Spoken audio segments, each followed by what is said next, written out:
Hello বন্ধুরা, সবাই কেমন আছেন? আশা করি সবাই অনেক বেশি ভালো আছেন। তো বন্ধুরা, আজকে আমরা দেখব কিভাবে আপনি এই by-m1 এই মাইক্রোফোনটি আপনার ফোনে সেট করবেন কোনো অ্যাপস ছাড়াই। তো বন্ধুরা, পুরো ভিডিওতে আমি জিসান আছি আপনাদের সাথে। আপনারা যারা আমাদের চ্যানেলে নতুন রয়েছেন দয়া করে সাবস্ক্রাইব করে আমাদের পাশে থাকবেন। তো চলুন বেশি কথা না বাড়িয়ে আজকের এই ভিডিওটি শুরু করা যাক।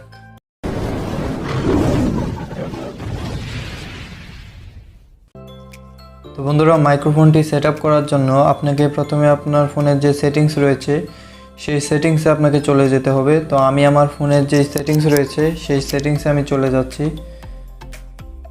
তো সেটিংসে আসার পর এখন আপনারা এই যে নিচে দেখতে পারবেন সাউন্ড অ্যান্ড ভাইব্রেশন, তো এখানে আপনারা ক্লিক করবেন। এখানে আসার পর এখন আপনারা নিচে চলে যাবেন। নিচে এসে দেখতে পারবেন আদার্স সেটিংস, তো এই আদার্স সেটিংসে আপনারা ক্লিক করবেন। এখানে ক্লিক করার পর এখন আপনারা এখানে দেখতে পারবেন ডিফল্ট রেকর্ডার, তো এই ডিফল্ট রেকর্ডারে ক্লিক করবেন। তো ডিফল্ট রেকর্ডারে ক্লিক করার পর এখন আপনারা এই যে অটো সিলেক্ট, এটা অটো সিলেক্ট করা থাকবে, তো আপনারা এটাকে এভাবে অ্যাড অন করে দেবেন। তো এখন থেকে আপনাদের মাইক্রোফোনের সাউন্ড আপনাদের ফোনে রেকর্ড হবে। তো আজকের ভিডিওটি এই পর্যন্তই। সবাই ভালো থাকবেন, সুস্থ থাকবেন। দেখা হবে নতুন কোনো ভিডিওতে। ততক্ষণ পর্যন্ত আল্লাহ হাফেজ।